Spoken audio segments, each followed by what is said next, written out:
When you look all around you and you see poverty in Nigeria today, you think it's by accident. It's not by accident.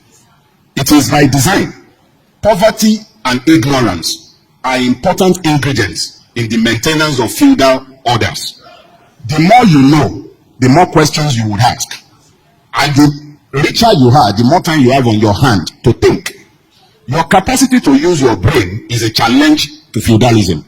That is why you have weaponized ignorance chasing Nigerians around. The poverty you also see is by design. Because the poorer you are, the less likely that you are going to ask questions of those who rule you. So you have this idea of feudalism that started as part of a culture, but that has transcended that culture. It used to be that when you're talking feudalism, people are waiting to see an emir, or they are waiting to see a sultan or an alkali.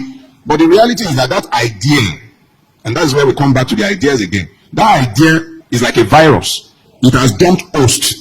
Where it used to exist only within the Fulani culture, it now exists in each and every Nigerian culture.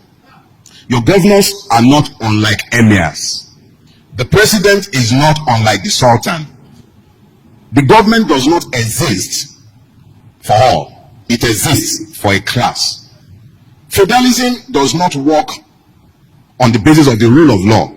It works on the basis of impunity, which means that somebody somewhere must be able to decide to whom the rules would apply and to whom it wouldn't apply, to whom the laws should apply and who should be above the law. So you find very quickly that it is impossible to build a nation because nations thrive on citizenship. Citizenship comes only when there is equality and the law is ruling. And it is only when you have citizens that you are likely to ever have patriots. So you have a country, yes, but you don't have citizens. You have ruiners in place of rulers, and there are definitely no leaders. When you speak to leadership, you're talking about vision. It means that the person can close their eyes and see where they are going, even with their eyes closed. The Nigerian is forced to engage Nigeria as a tribesman.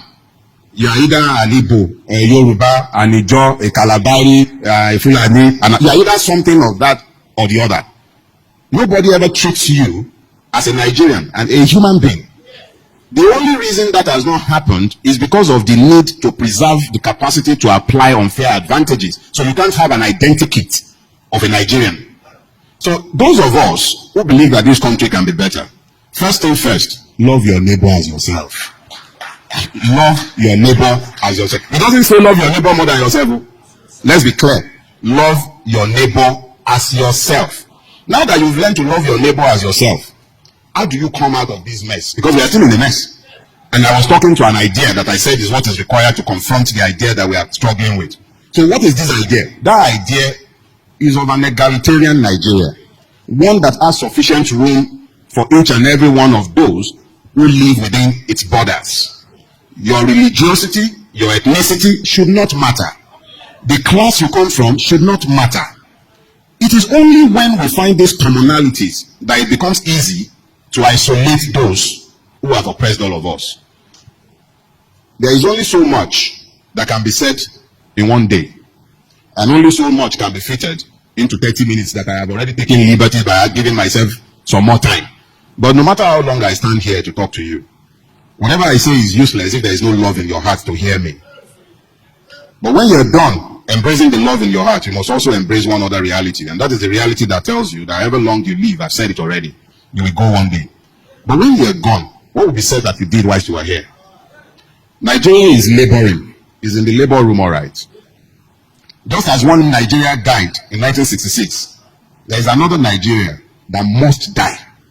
It's not that the way that it must die.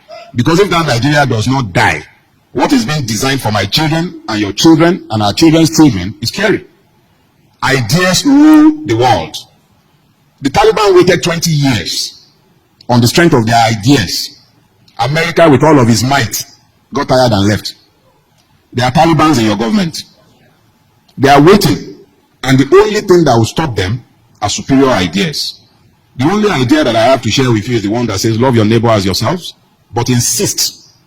Are you hearing me again? Insist that you are not less than any other man. Because the entire idea of Western civilization was created on one basic biblical precept, the equality of all men. The creation and erection of feudal states is also found on one principle: the inequality, acceptable non-equality of all men. So that second nation that needs to be battered, because this one is going to die, is the one that understands that all men are equal. Thank you very much.